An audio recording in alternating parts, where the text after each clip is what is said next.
মার্কিন president Donald Trump নতুন করে দাবি করেছেন ইরানের মাটির নিচে চাপা পড়ে থাকা নিউক্লিয়ার ডাস্ট বা পারমাণবিক ধূলিকণা যুক্তরাষ্ট্রের হাতে তুলে দিতে রাজি হয়েছে Tehran. They've agreed to give us back the nuclear dust that's way underground because of the attack we made with the B-2 bombers. এই নিউক্লিয়ার ডাস্ট আসলে কি?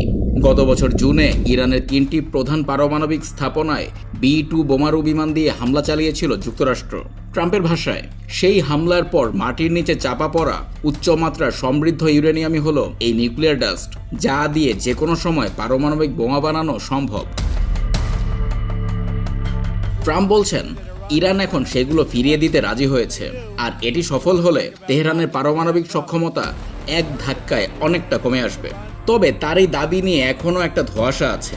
ইরান কিংবা মধ্যস্থতাকারী দেশ পাকিস্তানের পক্ষ থেকে এখন পর্যন্ত এই বিষয়ে কোনো আনুষ্ঠানিক নিশ্চয়তা মেলেনি।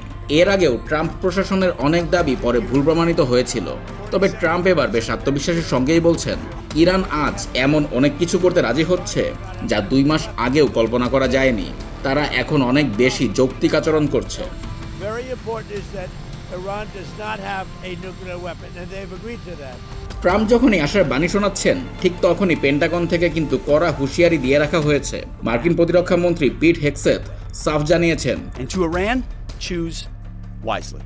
I pray you choose a deal which is within your grasp for the betterment of your people and for the betterment of the world.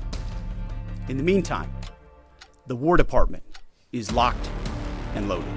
যদি আলোচনা ব্যর্থ হয় এবং যুদ্ধবিরতির মেয়াদ শেষে আবার লড়াই শুরু হয়, তবে যুক্তরাষ্ট্র লকড অ্যান্ড লোডেড অবস্থায় আছে। অর্থাৎ আলোচনার পাশাপাশি শক্তি প্রদর্শনের পথও খোলা রেখেছে ওয়াশিংটন।